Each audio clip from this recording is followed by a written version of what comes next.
What if I told you there might be a hidden double standard in the way suspensions are handed out in MMA? Conor McGregor's first missed test occurred on June 13th. There's no disciplinary action for that. It's a strike, it gets noted, the world won't even find out about it. But it's different for other fighters, especially when one particular camp is involved, not in some tinfoil hat conspiracy way, but in the boring, bureaucratic, this doesn't quite add up way. One person got a punishment, one person, once again. We're pulling back the curtain on how Khabib Nurmagomedov's inner circle has been treated, and whether the punishment has always fit the crime. This is the conversation the UFC and the commissions probably don't want you to have. Professional fighter Conor McGregor now has a court battle on his hands. Just tell me where, and that's it. Why you need to come here? First, quick reality check on how this stuff actually works. The UFC doesn't really suspend people in the legal sense. That power mostly belongs to state athletic commissions like the Nevada State Athletic Commission, the NSAC, which license fighters and corners and can hand out fines and bans when things go off the rails. The UFC decides who gets booked, who gets cut, and how much an incident is used in highlight reels. So when we talk about suspensions, we're really talking about this weird tag team between public regulators and a private hype machine. Consistency is optimistic. Now into the fun part. Khabib's corner and that night in Las Vegas. UFC 229. Khabib Nurmagomedov versus Conor McGregor. Khabib submits McGregor, says a few words, then launches himself over the cage at Dillon Danis like an eagle with unfinished business. Outside the cage, brawls break out between both camps. In the octagon, McGregor and Khabib's cousin Abubakar Nurmagomedov throw shots. Zubaira Tukhugov and others jump in and punch McGregor from behind. It isn't a scuffle, it's a full melee in the middle of the biggest card in UFC history. The NSAC dropped the hammer. Khabib got a 9-month suspension and a $500,000 fine, retroactive to the fight, with the option to cut it to 6 months if he filmed an anti-bullying PSA. Conor McGregor, who also threw punches in the chaos, got 6 months and a $50,000 fine. Abubakar Nurmagomedov and Zubaira Tukhugov each received 1-year suspensions and $25,000 fines. Dillon Danis, the cornerman Khabib flew at, got 7 months and a $7,500 fine. $500,000 is extremely That's excessive. a lot. 100 grand Right. maybe, 100 grand slap on the hand. Sure. On paper, everyone got punished. In practice, Khabib and his teammates clearly took the heaviest hit, and that was just the commission side. The UFC pulled Tukhugov from a scheduled fight with Artem Lobov, and Dana White publicly said anyone who jumped into the cage that night would never fight in the UFC again. I don't care about any of this. He says, this doesn't matter to me at all. For Khabib, these guys going to get visas again to get back in the country.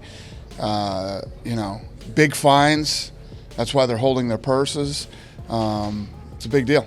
Khabib fired back on Instagram, saying if they cut Zubaira, they might as well cut him too. A bit of brinkmanship later, Tukhugov was reinstated, Khabib kept defending his title, and the whole brawl slowly mutated from scandal to promotional footage. At the time, fans and media were split. Some argued that Khabib's fine was insanely high compared to McGregor's, especially considering what Conor had already done in Brooklyn. You get $500K for trying. Have you ever seen Conor McGregor jump out the cage and get in Jose Aldo's face? Yes, I have. So He didn't attack him though. He He didn't try to Well, go after because Jose with the people got in flying the middle. knee. People got in the middle. Try. Others pointed out that Khabib literally jumped into the crowd after a main event and embarrassed the regulators on the biggest stage possible. Somebody was going to be made an example of, and it wasn't going to be the guy already on every billboard in Vegas. So where do the double standard accusations come from? You see them when you start lining up other infamous moments next to Khabib's camp. Take the UFC 223 bus attack. McGregor and his entourage stormed the loading dock in Brooklyn, threw a dolly at a bus, shattered glass, injured multiple fighters, and caused several fights to be canceled. He was arrested, went to court, and ended up with a plea deal: disorderly conduct, community service, anger management. No long regulatory suspension that kept him out of the cage for years. The UFC didn't freeze him out either. In fact, the same footage was used front and center to promote UFC 229 against Khabib. Then there's Dillon Danis himself. For his role in the UFC 229 brawl, he got those 7 months and that $7,500 fine from the NSAC. Years later, he's at UFC 322 at Madison Square Garden. Gets into another wild brawl with members of Islam Makhachev's team, and this time, the UFC bans him from attending future events altogether, while New York authorities open an investigation and the mayor publicly talks about accountability. To some people, that looks like the UFC flexing far harder on an outsider than they ever did on their own roster. Sean Strickland gives us another comparison point. At a Tough Enough event in Las Vegas, he storms the cage after his teammate loses by standing guillotine, punches the winner twice, and sparks a mini riot. NSAC responds with a temporary suspension that becomes a mid-range ban and a fine, with reduction possible if he completes anger management. Nobody's saying he skated, but when you compare that to Khabib's teammates getting a full year and 5-figure fines for throwing a few punches in a brawl that involved both camps, it raises the question, how much of this is about what you did, and how much is about where and when you did it? And remember, that's just a handful of cases. Over the years, we've seen bottles and cans thrown at press conferences, shoves at weigh-ins, backstage scraps, corners piling into the cage, and a lot of "we handled that internally" from the UFC. Sometimes it's a quiet fine, sometimes a stern warning, sometimes it becomes meme material to sell the rematch.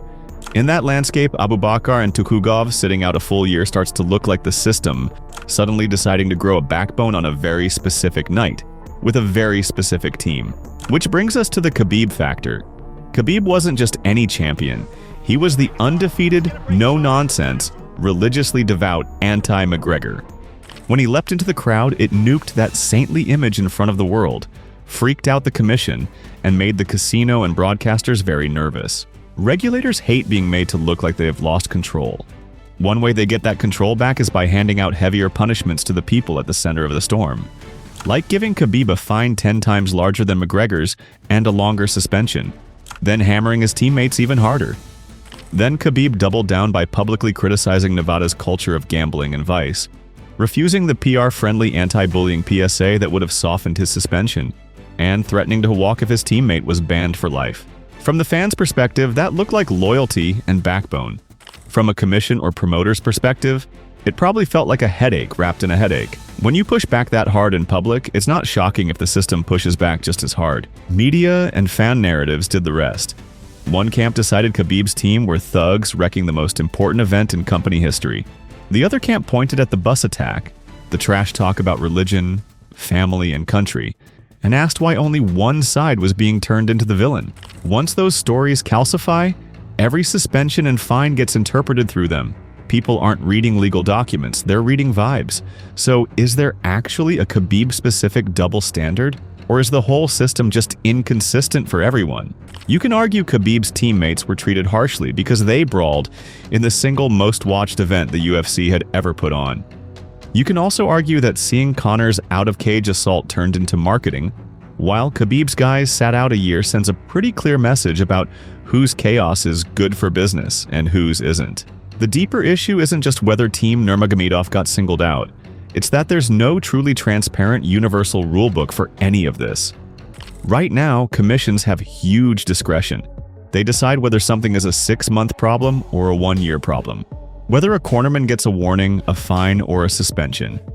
The UFC decides who quietly disappears from the roster and who comes back to a hero's welcome. None of that is laid out in a unified way that fans or even fighters can reliably predict. If MMA wants to look less like chaos with paperwork, there are some obvious fixes. Publish clear ranges for out-of-cage conduct, jumping into the crowd, entering the cage as a non-combatant, striking someone after the horn, attacking a fighter backstage. Build in aggravating factors like injuries caused, prior behavior, and whether it happened on a big card, but make the logic public. Coordinate between commissions so a brawl in Vegas and a brawl in New York don't live in totally different universes. Because fighters are always going to do dumb things. The sport is built on adrenaline and ego. But if the rules only really bite when it's a particular team or a particular superstar, fans are going to keep screaming bias, whether it's deliberate or just the natural side effect of a messy system. So, does Khabib's team face double standards? You can absolutely make that case. You can also argue the system fails everyone, just in different ways at different times. Either way, this isn't a topic to bury. If the rulebook isn't applied the same way for everyone, then fairness becomes just another marketing slogan. Drop your thoughts on what a truly fair suspension system would look like, and whether you think Team Nurmagomedov were made examples of, or just caught at the wrong place at the wrong time. This might just be the start of something much bigger than an MMA rivalry. Here are some interesting topics on your screen.